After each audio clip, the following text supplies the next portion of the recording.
그래서 209페이지부터 어디까지냐면 231페이지까지는 암기로 대체할 거예요. 왜냐면 여기는 외워서 계산 문제 푸는 게 나오거든요. 그래서 여기는 좀 외워주셔야 돼요. 그래서 외울 거 정리를 좀 하도록 하겠습니다. 이거 그 외우시라고 나눠드린 거 아마 세 번째 페이지 위쪽에 있을 거예요. T자. 그거 관련돼서 설명을 한번 드리도록 하겠습니다.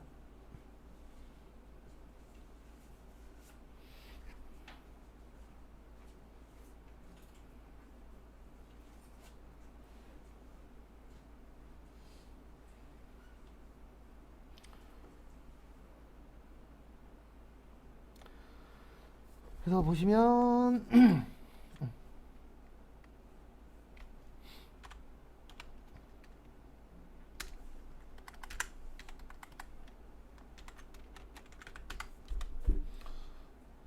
자, 요거 T자 잘 나와요. 전산회계 1급에서 특히. 그래서 앞에 보시면은요.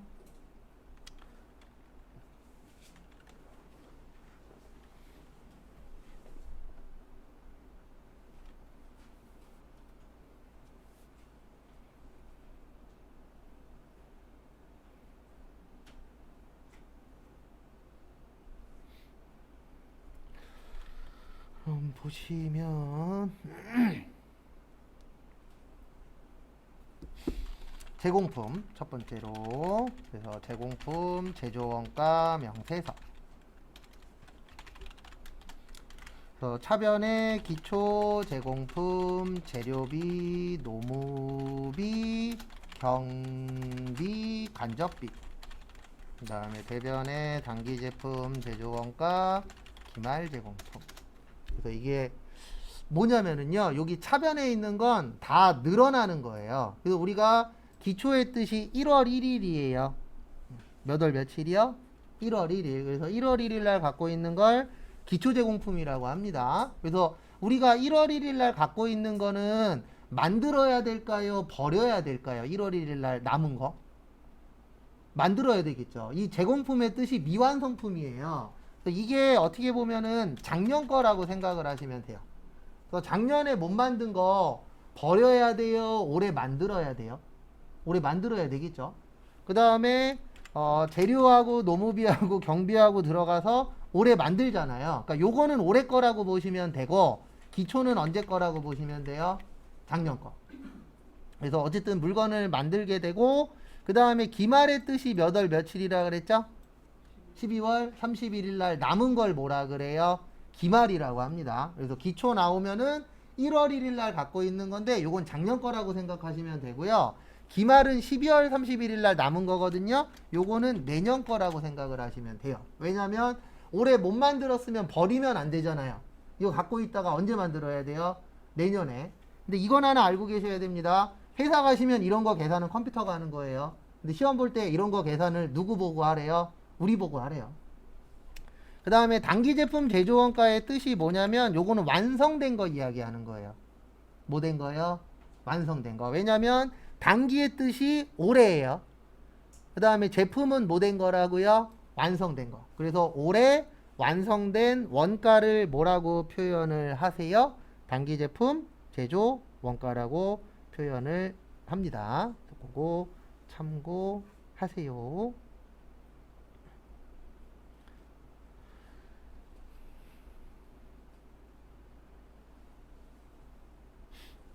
그 다음에 다음 거 보시면 그 다음에 요것도 외우셔야 돼요. 추후에 요건 다음 주에 볼 건데 재료비 구하는 공식 그래서 기초 원재료 더하기 단기 원재료 매입액 빼기 기말 원재료 요거는 공식은 추후에 외우셔야 된다라는 거 참고하시고요. 그 다음에 제가 부연 설명을 사이사이에 드리긴 하는데 일단 초반에는 암기가 되는 게 중요합니다. 왜냐면 이거 시험 문제 어떻게 나오냐면은요.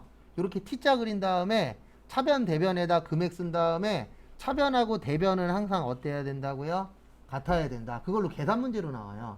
그러니까 이게 왜 그러냐가 중요하진 않아요. 시험 때에는. 예, 근데 어느 정도 이해는 하셔야 되니까 제가 계속 사이사이에다가 부연 설명을 할 겁니다. 그 다음에 똑같은 제공품인데 예, 조금 짧은 게 있어요. 그래서 제조원가 명세서, 그래서 기초제공품, 단기총 제조원가, 그 다음에 단기제품 제조원가, 기말 제공품인데요. 여기 잠깐만 봐주세요. 여기도 기초제공품이죠. 여기도 기초제공품이죠. 근데 여기는 몇 개였었죠? 4개. 여기는 몇 개예요? 하나. 그래서 요 4개 더한 게 요거라고 기억을 해주셔야 돼요. 왜냐면 나머지는 다 똑같잖아요. 다 똑같은데 위에 거는 4개고 밑에 거는 몇 개예요? 1개. 그래서 제가 나중에는 이렇게 얘기할 거예요. 어떻게 얘기할 거냐면은 위에 거는 긴 거 많이 적으니까, 그 다음에 밑에 거는 뭐 한 거예요? 짧은 거. 그래서 긴 거하고 짧은 거 구별하는 방법은 요거 갖고 구별하는 거예요. 그래서 총이 있으면 짧은 거, 재료비나 노무비 나오면 뭐 한 거예요? 긴 거. 그렇게 해서 추후에 외우실 겁니다. 그 다음에 제공품의 뜻은 미완성품이에요. 뭐라고요? 미완성품. 그 다음에 제공품이 완성되면 뭐 되죠? 제품이 돼요. 뭐가 된다고요? 제품. 그래서 제품은 여기 가시면 볼 수 있어요. 손익계산서. 왜 손익계산서 가면 볼 수 있냐면 제품 왜 만들죠? 팔려고. 팔면은 이익 났냐 손해 났냐 뭐 해야 돼요? 계산해야 돼요. 그래서 제품은 어디 가면 볼 수 있어요? 손익계산서. 그리고 제공품은 왜 제조원가 명세서에 가면 볼 수 있냐면 제공품이라는 건 물건을 만드는 거잖아요. 그러면 물건을 만들 때 중요한 것 중에 하나가 뭐냐면 원가가 얼마냐. 네. 그래서 우리가 회계 배우는 이유 중에 하나가 금액 계산하려고 하는 거잖아요. 그래서 제공품은 제조원가 명세서 가면 볼 수 있고 제품은 어디 가면 볼 수 있어요? 손익계산서. 그래서 기초제품, 그 다음에 단기제품 제조원가, 팔리면 매출원가, 남으면 기말제품. 그래서 요거에 맞춰서 금액 계산하는 게 출제가 됩니다. 그래서 암기 잘 하시고, 그리고 나중에 이거 외울 때가 제일 암기할 게 많아요. 왜냐면 지금 적어드리는 거 한 번에 다 외워야 돼요. 그래서 참고하시고요. 그 다음에 또 다음 거 보도록 하겠습니다. 다음 거 보시면은요, 제일 쓸데없는데 나올 때가 된 게 하나 있어요. 노무비하고 제조경비. 이게 한 3년 내지 5년에 한 번 나오거든요. 근데 지금 3년이 넘었어요. 그래서 나올 때가 됐습니다. 아마 얘 외우고 시험 볼 때까지 한 번인가 두 번밖에 안 써요. 워낙 안 내는 문제라. 그래서 설명을 좀 드리도록 하겠습니다.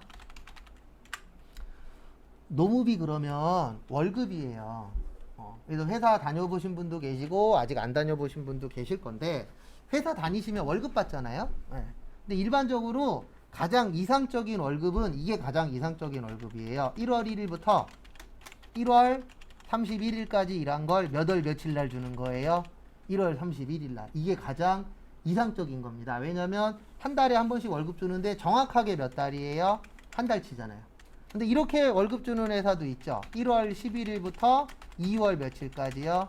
10일까지. 이렇게 해서 10날 월급인 곳도 있어요? 없어요? 있어요. 그 다음에 이렇게 주는 데도 있어요. 1월 26일부터 2월 며칠까지요? 25일. 그래서 월급날이 25일인 곳도 있어요? 없어요? 있어요. 그리고 저도 아는데 이런 회사도 있어요. 1일부터 31일까지 일한 거 2월 10날 후에 주는 회사도 있어요? 없어요? 있어요. 근데 이거는 설명하면은 복잡하니까 지금부터는 요걸로 설명을 드릴게요. 그래서 참고로 이렇게 월급을 주는데 요 10날이 뭐 하는 날인지 아세요? 10날이 4대 보험 신고 및 납부하는 날이에요. 그 다음에 소득세, 지방소득세 신고 및 납부하는 날이 10날이에요. 그 다음에 조만간 배울 건데 25일은 부가가치세하고 연관이 있어요. 그래서 뭐 100% 맞지는 않지만 월급 날짜가 10날하고 25일이 나타난 이유 중에 하나가 세금하고도 연관성이 있어요. 왜냐하면 일반적인 4대 보험하고 소득세, 지방소득세는 매달 10날에 내는 거고요. 그 다음에 25일 날은 부가가치세하고 연관성이 있어요. 그래서 세금하고도 연관성이 아예 없다라고 볼 수는 없습니다. 근데 최근에 어떤 인사 담당자가 다음인가 네이버에서 인터뷰한 거 한번 본 적이 있었는데 거기 인사 담당자한테 물어봤어요. 왜 월급 날짜가 며칠이에요? 라고 물어봤더니 이 말도 틀린 말은 아닙니다. 대부분 위에서 그러니까 다른 회사에서 돈 받아서 월급 주잖아요. 거기에서 10날 주니까 자기네들은 월급을 10날 준다. 이렇게 얘기한 인사 담당자도 있더라고요. 근데 뭐 그 말도 틀린 말은 아니죠. 왜요? 돈 받아야 뭐 줄 수 있으니까 월급 줄 수 있으니까. 근데 일반적으로 요게 제일 많아요. 저는 요 날이고 저희 와이프는 이 날이에요. 달라서 좋은 거는 월급 받을 때마다 치킨 한 마리씩 먹을 수 있잖아요. 똑같은 것보다는 다른 게 낫더라고요.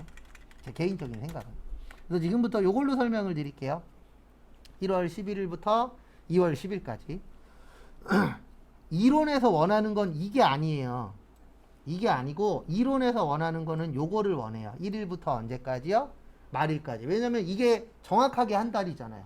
이거는 정확하게 한 달이 아니에요. 왜냐면 2월 달하고 1월 달하고 날짜가 같아요, 달라요? 다르죠. 맞죠? 일반적으로 2월 달은 짧고 1월 달은 길잖아요. 그러면 한 달치 계산했을 때 이거는 안 맞는다 이렇게 보는 거예요. 왜냐면 일수로 계산하면은 다르잖아요. 그래서 요거를 이용해서 구해라. 그래서 전월선 금액이 이거 얘기하는 거예요. 1월 1일부터 10일까지는 전달에 받았겠죠. 맞죠? 그 다음에 이번 달에 1월 11일부터 언제 것까지 줬어요? 2월 10일까지. 그러면 며칠치가 오버되어 있죠? 열흘치가 오버되어 있죠. 그러면 2월 1일부터 2월 10일까지 계산을 해서 빼주면은 정확하게 몇 달치가 남아요? 한 달치. 그러니까 이론에서는 요런 걸 원해요. 왜냐하면 이론이라는 거는 정확하게 계산하는 게 이론이거든요. 그래서 우리가 이런 얘기 하잖아요. 이론하고 실무하고 달라. 그런 얘기를 왜 하냐면은 이론적으로 진짜 좋은데 문제가 하나 있죠. 이거 그대로 했다가는 힘들어요. 그래서 최근에 그 대통령 후보 중에 한 분이 어쨌든 뭐 저하고 좀 다른 생각을 갖고 계시던데 저도 예전에 제조회사를 다녔었어요. 그럼 제조회사에서 위험한 기계들 있어요, 없어요? 있죠. 그 기계 때문에 다치는 사람들이 많아요. 그래서 원래는 안 다치게끔 되어 있습니다. 안정장치가 되게 잘 되어 있는데 이런 문제가 있어요. 어떤 문제가 있냐면 안정장치를 다 끼고 작업을 하면은 효율성이 많이 떨어져요. 왜냐면 안정장치가 막 먼지가 꼈는데 자기 혼자 막 멈추고 이런 경우들도 실제 발생을 하거든요. 그래서 대부분 현장에서는 안정장치를 뭐해요? 풀고 일을 하는 경우들이 많아요. 그러다 보니까 사건 사고가 납니다. 그래서 최근에도 저기 천안에서 한번 출장 세차 때문에 불 난 적이 있었죠. 그거 불이 왜 났냐면 울리긴 울렸어요. 경보장치가. 근데 제가 알기로 대다수의 아파트는 경보장치 꺼놔요. 근데 왜 꺼놓냐면 이걸 켜놓잖아요. 그러면 하루에도 수십 번 울린대요. 오작동이 너무 심해서. 그래서 그때도 울렸는데 담당자가 뭐라고 생각했냐면 이거 오작동이야 라고 생각하고 그냥 꺼버리고 끝났잖아요. 확인은 안 하고. 그래갖고 오히려 더 불이 크게 나긴 했는데 그런 일들이 좀 비일비재해요. 그래서 혹시 뭐 나중에 제조회사나 그런 데 가실 때는 항상 조심하셔야 돼요. 저도 다녀봤지만 또 저 그만둔 다음에 같이 일했었던 한 분은 새끼 손가락 잘리신 분도 있었어요. 근데 그때 좀 안타까웠었던 건 뭐였냐면 저 그만두고 나서 터진 사건인데 친구놈한테 전화했죠. 마트에서 그때 같이 일했었던 분 만났다 그랬더니 친구놈이 그 얘기 하더라고요. 사건 사고가 큰 게 하나 있었다고. 그분이 새끼손가락 잘리신 분이 마지막 날 잘린 거예요. 마지막 날 일하다가. 근데 이제 뭐 어쩔 수 없는 상황인 건 이해를 하지만 거기 이제 그 격리 담당하는 팀장이 몰아세우는 거죠. 어떻게 몰아세우냐면 이거 말도 안 되는 거예요. 마지막 날 돈 받으려고 잘랐다. 라는 식으로 몰고 가는 거예요. 근데 왜 몰고 가는지는 알아요. 왜냐면 저도 회사 다닐 때 제가 산재 담당을 했었거든요. 이게 산재가 터지면 회사에서는 비상이에요. 그래서 다치면 산재 잘 안 해주려고 그래요, 회사에서. 왜 그러냐면 산재를 해주잖아요. 그러면 그 다음부터 이런 문제가 생겨요. 툭 하면 국가에서 확인하러 와요. 이 회사 잘하고 있는지 잘못하고 있는지 수시로 옵니다. 그래서 걸리면은 벌금 내야 되고 또 안전장치 다 해야 되고 그런 좀 상황이 오다 보니까 회사들에서는 그냥 돈 주고 끝내려고 그래요. 산재 처리 잘 안 해주고. 근데 직원분 입장에서는 산재 처리 받는 게 더 좋거든요. 돈 받는 것보다. 그래서 좀 그런 부분들이 생기기도 하더라고요. 그래서 결론은 뭐냐면 이거는 실무 가면 안 합니다. 왜 안 하냐면 이렇게 계산한다 그래서 회사에서 얻는 메리트가 없어요. 크게. 어차피 이렇게 계산하나 저렇게 계산하나 월급 1년 동안 나가는 돈은 똑같잖아요. 이 방법을 쓴다 그래서 월급이 덜 나가요? 아니죠, 그거는. 그래서 실무에서는 이 방법을 안 쓰는데 공부할 때는 어쨌든 써야 되니까 요거 나중에 외울 거고요. 그 다음에 하나만 더 설명하고 232페이지 볼게요. 그래서 지금 적어드리는 거는 회계보다는 세무 때 좀 더 많이 써먹습니다. 그래서 제공품 수량 구하는 거. 그래서 제공품 수량은 기초 제공품, 단기 착수량, 완성품 수량, 기말 제공품, 공손품 수량. 그래서 요거 가지고 수량 계산하는 게 시험 문제로 나와요. 그래서 요 파트는 좀 뭐를 잘해 주셔야 된다고요? 암기. 그거 좀 참고하시고.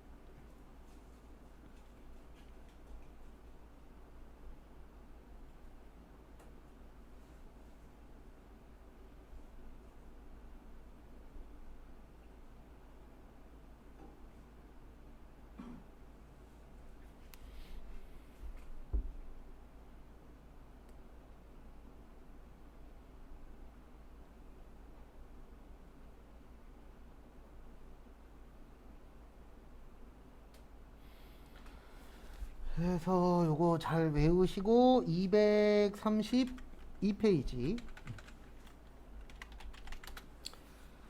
이거 시험 문제 한 번 나왔어요. 언젠가 한번 낼 것 같아 갖고 수업 시간에 설명은 드렸었는데 진짜 냈더라고요.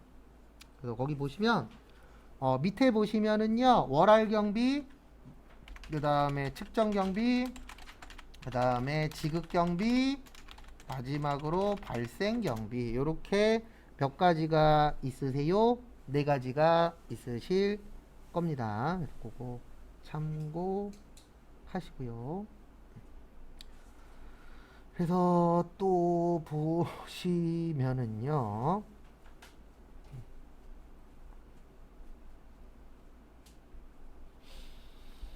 제일 처음에 월할 경비.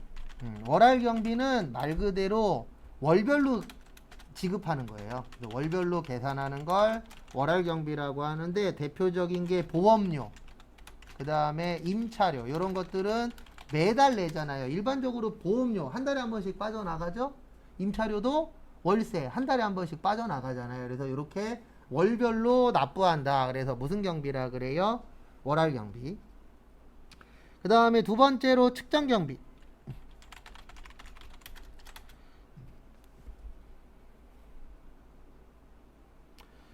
그래서 측정 경비는 측정해서 내는 거예요. 그래서 이런 거 수도 요금, 그 다음에 뭐 가스 요금, 그 다음에 왜 이래? 그 다음에 저거 전기 요금. 네, 이런 것들은 측정해서 내잖아요. 그래서 측정해서 낸다. 그래서 무슨 경비요? 측정 경비.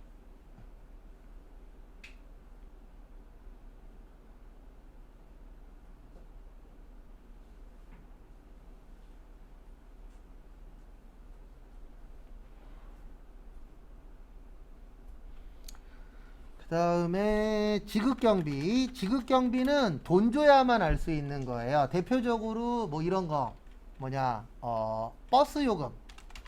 우리 버스 타죠. 근데 한 달에 얼마 나올지 정확하게 알아요, 몰라요? 몰라요. 왜요? 많이 탈 수도 있고 적게 탈 수도 있으니까. 그래서 내가 돈 줘야만 알 수 있는 거. 그 다음에 뭐 운반비 같은 거. 만약에 내가 쇼핑몰을 해요. 쇼핑몰 하면은 쇼핑몰에 들어올 때마다 뭐 해야 되죠? 운반비 줘야 되죠. 근데 이게 한 달 동안에 많이 나올 수도 있고 적게 나올 수도 있잖아요. 근데 이거를 돈 줘야만 정확하게 알 수 있겠죠. 예측은 할 수 있겠지만 정확한 금액이 나오려면 뭐 해야 돼요? 예, 돈을 줘야만 알 수 있죠. 그 다음에 뭐 식비 이런 것들도 지급경비죠. 우리 식비 얼마 정도 나올 것이다라고 예측은 할 수 있는데 정확하게 나오려면은 예, 매달 돈을 내고 계산을 해봐야 나오잖아요. 그래서 돈을 줘야만 알 수 있다. 그래서 무슨 경비라 그래요? 지급경비.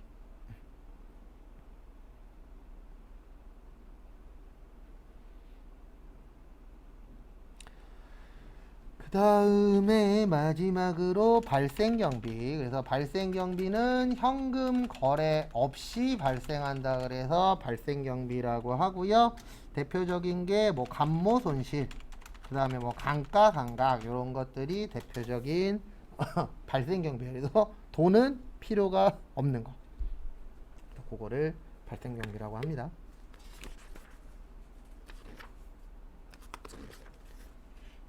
그 다음에 조금만 더 하고 마무리할 거예요.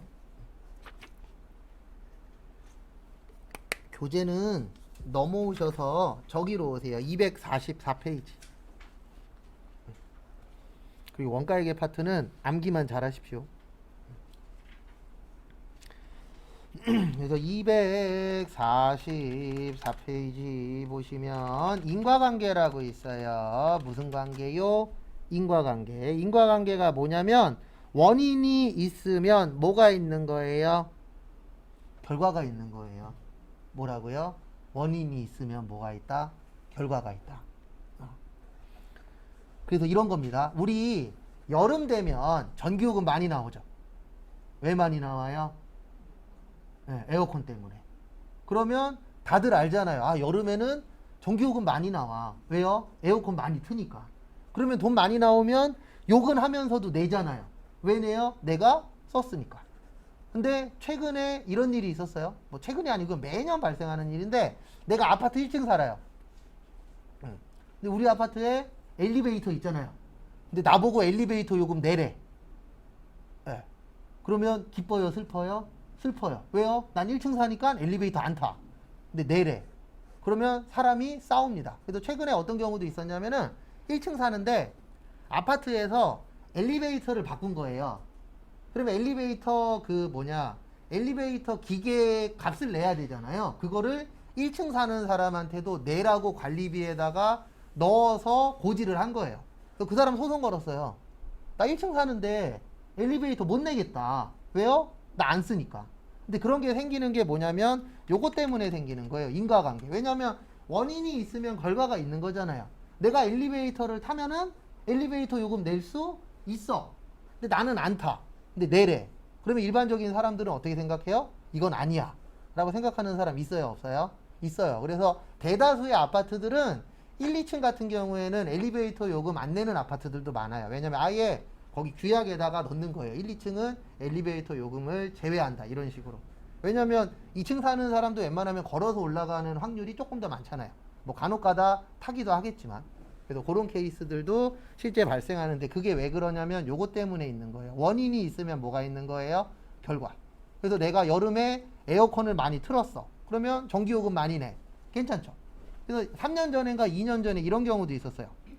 어느 빌라에 수도요금이 나왔는데 1억 2천만 원이 나온 거예요. 이거 실제 있었던 일. 1억 넘게 나왔어요.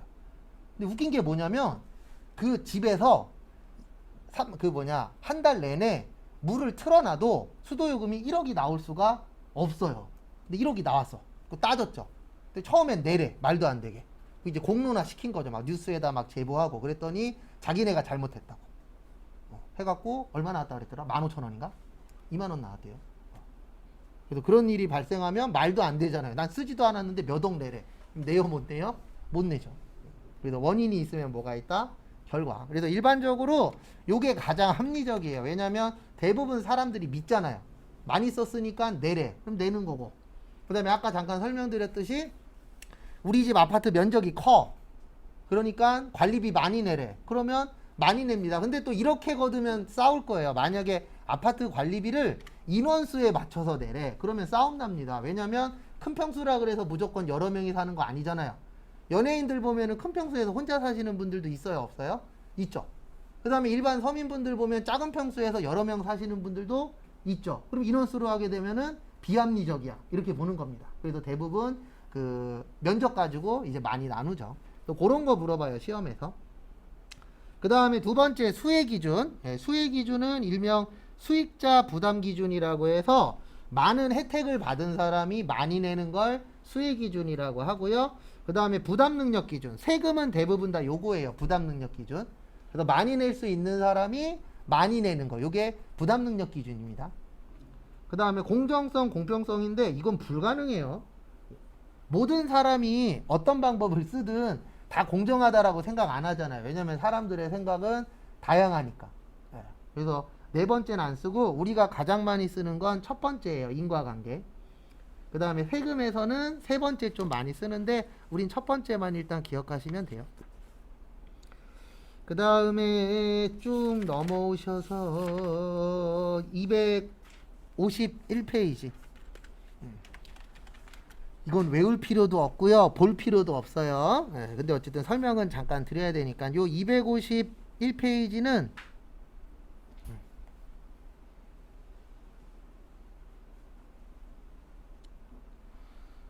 251페이지는 거기 보시면 배부 기준이라고 있어요. 무슨 기준이요? 배부 기준. 요 배부 기준이 인과관계예요. 그래서 외우지 마시고 요거는 일반 상식으로 푸시면 되세요. 그래서 거기 보시면 세 번째에 건물이라고 있습니다. 건물 나오면 묻지도 따지지도 말고 면적이에요. 무조건. 왜냐면 관리비 관련된 게 나와서 그러면 면적이 넓으면 많이 낸다. 면적이 적으면 적게 낸다. 이게 기본 상식이잖아요. 그래서 그런 상식으로 푸시면 됩니다. 그 다음에 복리후생비. 복리후생비가 이분들 위해서 쓰는 거예요. 직원. 그러면 요거는 직원 수가 좋겠죠. 왜냐면 숫자가 많으면은 복리후생비가 많이 나갈 것이고 숫자가 적으면은 복리후생비가 적게 나가겠죠. 그래서 저하고 대화하다 보면 간혹 가다가 이런 얘기를 하시는 분들이 있어요. 어떤 얘기를 하시냐면 저는 회사 들어갈 때 복지가 좋은 회사 들어가고 싶어요. 이렇게 얘기하시는 분들이 종종 있어요. 그러면 회사 들어가셔서 예를 보면 돼요. 복리후생비가 많으면 복지가 좋을 확률이 높고요. 복리후생비가 적으면 복지가 안 좋을 확률이 높아요. 근데 왜 그러냐면 복지도 다 돈이에요. 맞잖아요. 복지 중에 만약에 직원 한 명을 쉬게 해주고 싶어. 그럼 다른 사람이 일을 더 해야 되잖아요. 어쨌든 그 사람들한테 돈이 나갈 것이고. 뭐 복지가 그런 것만 있는 건 아니잖아요. 뭐 회식할 때 좀 더 비싼 거 먹이고 싶어. 그것도 다 뭐예요? 돈이죠. 그래서 돈 없이 복지는 불가능합니다. 근데 어쨌든 복지나 이런 거 관련되는 거는 직원 수하고 연관이 있겠죠. 왜냐하면 직원이 많으면 돈이 많이 들어갈 것이고 직원이 적으면 돈이 적게 들어가니까. 그 다음에 전력비는 말 그대로 뭐 측정 소비량 뭐 이런 식으로 물어봐요. 그래서 이런 거 나오면은 그냥 관련 있는 거 찾으시면 돼요. 그래서 저는 인과관계라고도 적어드리고 관련성이라고도 합니다. 연관성이라고도 하고. 그래서 우리가 나누어 줄 때에는 관련 있는 걸로 나누어 줘야 돼요. 관련 없는 걸로 나누어 줘야 돼요. 관련 있는 거. 그 다음에 한 파트만 더 보고 쉴 거예요. 그리고 내일 한 30분에서 20분만 더 보면은 원가회계는 끝입니다. 그리고 원가회계는 일단 딴 거 없어요. 암기. 그리고 다음 주까지는 다른 거 신경 쓰지 마시고 외우기만 하세요. 그리고 걱정하지 마세요. 나중에 문제풀이 하거든요. 본인이 외웠다라고 생각하는데 반 이상 기억 안 나요. 참고로 그게 정상이에요. 외운 거 같은데 물어보면 기억 안 나요. 왜냐면 아직 완벽한 게 숙지된 게 아니니까. 그래서 처음에 외워놓고 그 다음에 문제 풀면서 계속 업데이트 하셔야 돼요. 아, 요거 외웠었는데 기억 안 나네? 그럼 또 다시 외우고, 또 다시 외우고 해서 시험 볼 때까지 얼마나 기억하느냐. 딱 그겁니다. 딴 거 없어요. 왜냐면 이 학습 구조에서는 완벽하게 다 이해할 수가 없어요. 그래서 종종 이렇게 얘기하시는 분이 있어요. 어우, 저는 이거 다 이해하고 싶어요. 그러면 제가 해드릴 수 있는 얘기는 하나밖에 없어요. 대학을 다시 가십시오. 이쪽 학과로. 다시 가서 4년 동안 열심히 뭐 하세요? 공부만 하세요. 그러면 한 7, 80% 정도는 이해할 거예요. 100% 이해 못해요. 너무 넓은 공부라. 그리고 이게 또 은행에서 쓰는 게 다르고 업체들마다 조금씩 또 다 달라요. 그래서 저희가 수업 시간에 하는 건 그냥 큰 틀만 잡는 거예요. 그리고 큰 틀 잡는 데에는 2달이면 돼요. 왜냐면 저희가 뭐 다른 걸 막 이것저것 하는 게 아니잖아요. 이거 하나만 하니까 2달이면은 가능합니다. 그 다음에 253페이지 여기가 시험 문제 잘 나와요. 보조부문 배부 방법. 그래서 오늘은 간단하게 설명만 할 거고요. 내일 요거 계산 문제를 한번 풀어볼 거예요. 왜냐면 계산 문제를 풀어봐야 이게 무슨 말인지 좀 이해가 되거든요. 그래서 내일 계산 문제 풀어보고 그 다음에 개별 원가 계산하고 종합 원가 계산 한 파트 남았거든요. 요거 개별하고 종합하고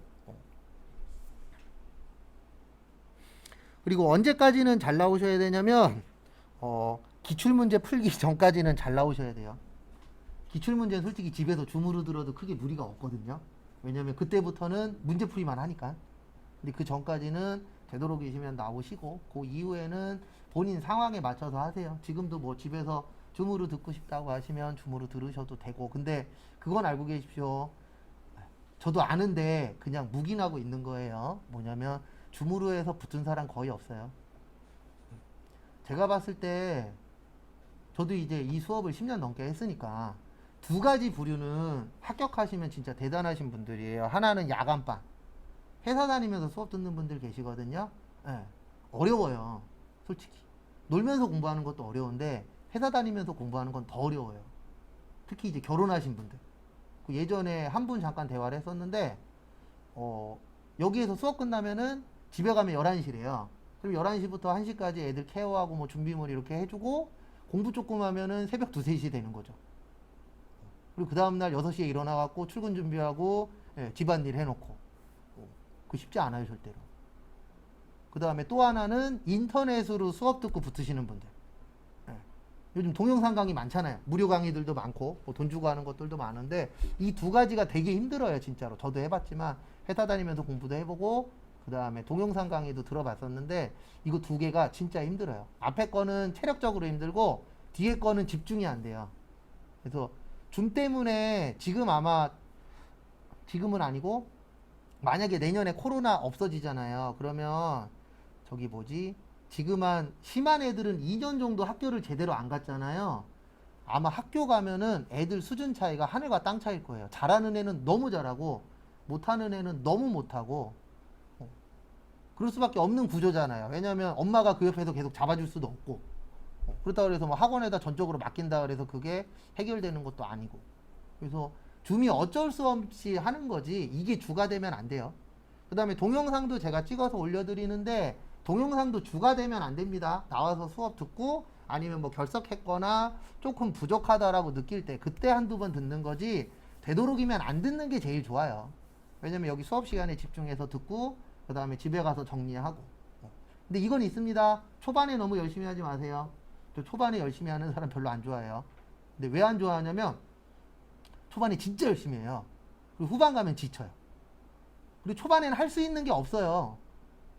지금 뭐 기억나요? 기억도 잘 안 나요. 그러니까 원래 공부는 후반에 열심히 해야 되는데 간혹 가서 이제 초반에 모든 힘을 다 썼고 후반 가서 진 빠지시는 분들이 있어요. 근데 공부는 그렇게 하는 게 아니고 초반에는 그냥 제가 하라고 하는 거 암기 정도만 하시고 나머지들은 그냥 쉬엄쉬엄 하다가 이제 문제풀이 들어가면 그때부터 조금씩 올리면 되거든요. 근데 이건 있습니다. 수업만 듣고 붙는 사람 1년에 한두 명밖에 없어요. 없진 않아요. 진짜 수업만 듣고 붙는 분들도 있긴 있는데 그런 분들은 대부분 다 이쪽 일을 하셨던 분들이에요. 처음 하시는 분들은 절대 쉽지 않습니다. 그래서 종류가 3가지 있어요. 요것도 다음 주에 외우긴 할 겁니다. 근데 다음 주에 외우실 때 도움 되시라고 내일 계산 문제를 풀어볼 거예요. 그래서 요거 계산 문제 풀고 그 다음에 간단하게 개별원가 계산하고 그 다음에 종합원가 계산 설명할 거예요. 그리고 내일 바로 적어 들어갈 거예요. 부가가치세. 그리고 이 속도로 나가면 화요일 날부터 실기 나갑니다. 실기 나가는데 미리 설명드릴게요. 빠르면 하루, 늦으면 이틀이면 끝나요. 실기 진짜 쉬워요. 여러분들이 떨어지는 이유는 딱 2개예요. 하나는 못 외워서 또 하나는 분개를 못해서. 입력은 진짜 쉬워요. 뭐 능력도 딴 거 없어요. 그냥 타자만 칠 수 있으면 다 넣을 수 있거든요. 그래서 입력 때문에 떨어지시는 분들은 없고 대부분 떨어지면은 분개가 잘 안 돼서 그 다음에 암기한 게 기억이 안 나서 거의 요 2가지가 제일 많아요. 그건 참고하시고. 그래서 보시면 직접배분법은 보조 부문 상호 간의 동역 수수 관계가 요건 2장짜리 나눠드린 거에 있어요. 중요하지 않은 경우. 그리고 원가액에는 그냥 이렇게 생각하시면 돼요. A4 용지 한 바닥 외운다. A4 용지 한 바닥 조금 더 되거든요. 또 그거 외운다라고 생각하세요. 그 다음에 단계배분법은 배부 순서를 정하고 직접 배부와 상호 배부의 절충 단계. 요 절충의 뜻이 뭐냐면 중간이에요. 그래서 우리 싸우면 절충안 마련하라고 해요. 그 절충이 뭐냐면 중간을 만들란 얘기예요. 대화해갖고. 그래서 절충 그러면은 가운데다 이렇게 생각하시면 되고, 상호는 가장 정확한데 계산은 복잡합니다. 그래서 우리가 이거는 기본적으로 아셔야 돼요. 이거 아니어도 정확하게 하는 게 좋은 거라는 건 알죠? 맞죠? 근데 우리가 평소에 정확하게 뭔가 하기가 쉽지 않아요. 왜냐면 시간도 오래 걸려요. 그러니까 우리가 보면 청소라는 게 있고 대청소라는 게 있잖아요. 집에서 대청소 잘 안 해요. 왜요? 한 번 하고 나면 너무 힘들어. 그리고 대청소 해봤자 어차피 한 2, 3일 지나면 또 뭐 될 거예요? 더러워질 거야. 네. 그런 부분 때문에 대청소보다는 일반 청소를 더 많이 하잖아요. 그냥 쓸고 닦고 정도만 하지 뭐 유리창 다 닦고 이런 건 안 하잖아요. 잘. 네. 근데 그게 왜 그러냐면 좋다라는 건 아는데 하려면은 편해요, 불편해요? 불편해. 그래서 안 하는 경우들도 있어요, 없어요? 있어요. 그리고 좋은 방법은 돈도 많이 듭니다. 시간이 돈이잖아요. 네. 그래서 그런 걸로 말장난해서 내는 경우들도 있어요. 그래서 좋은 거는 시간도 오래 걸리고 쉽다, 어렵다, 어렵다. 그 다음에 쉬운 거는 시간도 적게 걸리고 그 다음에 하기는 쉬운데 단점은 뭐냐면 정확해요, 부정확해요? 부정확하겠죠. 네. 그런 차이점이 있다라는 걸 물어볼 때도 있어요. 그래서 여기 보시면 보조라고 되어 있는데 요 보조가 간접이에요. 그리고 제가 앞으로 간접이라고 쓰면 혼자 쓴 거라고요, 같이 쓴 거라고요, 같이 썼다 이렇게 생각을 해주셔야 되세요. 근데 원가에게는 저기 문제 풀면서 보시는 게 가장 좋기는 합니다. 그래서 여기까지 보시고요. 잠깐만 쉬었다가 몇 시냐? 5시에 네, 쪽지 시험 보고 그 다음에 어저께 풀다 남은 분계 있었죠? 네, 분계 좀 보도록 하겠습니다.